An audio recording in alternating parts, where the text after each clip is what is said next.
On parle de la tenue à Libreville de la 31e session du Conseil des ministres du CAMES, entendez le Conseil africain et malgache pour l'enseignement supérieur. 19 pays membres du CAMES y prennent part. C'est donc le Premier ministre, chef du gouvernement, qui a ouvert les travaux de ces assises en présence de Cabrel Guillen-Lemami et Victor Mundunga. C'est le Premier ministre, chef du gouvernement, le professeur Daniel Onaondo, qui a ouvert les travaux de cette 31e session ministérielle du Conseil africain et malgache de l'enseignement supérieur. Une session à laquelle prennent part les ministres de 19 pays membres d'Afrique et de Madagascar et qui s'inscrit dans le cadre de la modernisation du CAMES. Ce conseil fait suite aux travaux du comité des experts commis à l'examen technique des dossiers qui seront soumis à l'agrément du Conseil des ministres. Le Conseil des ministres qui s'ouvre aujourd'hui s'inscrit à la fois dans la tradition et dans une dynamique de modernisation. Tradition parce qu'il s'agit de perpétuer une coutume, celle de tenir de façon rotative une rencontre de haut niveau qui constitue le cadre principal de décision et d'orientation du CAMES.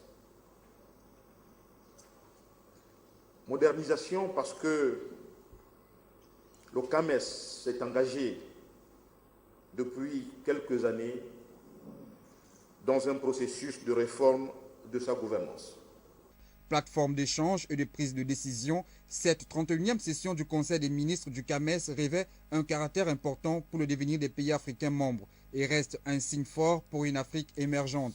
Cette session se tient dans un contexte de changements importants au sein de notre institution commune de référence. Changements visant à faire du CAMES, selon la vision consignée dans son plan stratégique de développement, un acteur incontournable dans l'accompagnement des pays membres vers leur développement sous la quadruple dimension sociale, économique et institutionnelle. Quelle université pour quelle Afrique? Premier thème abordé au cours de cette 31e session ministérielle du CAMES, fruit d'une recherche de thèse doctorale qui a concerné 21 pays d'Afrique francophone. Un ouvrage qui rend compte des analyses convergentes d'équipes de recherche qui observent l'évolution de la situation des universités en Afrique.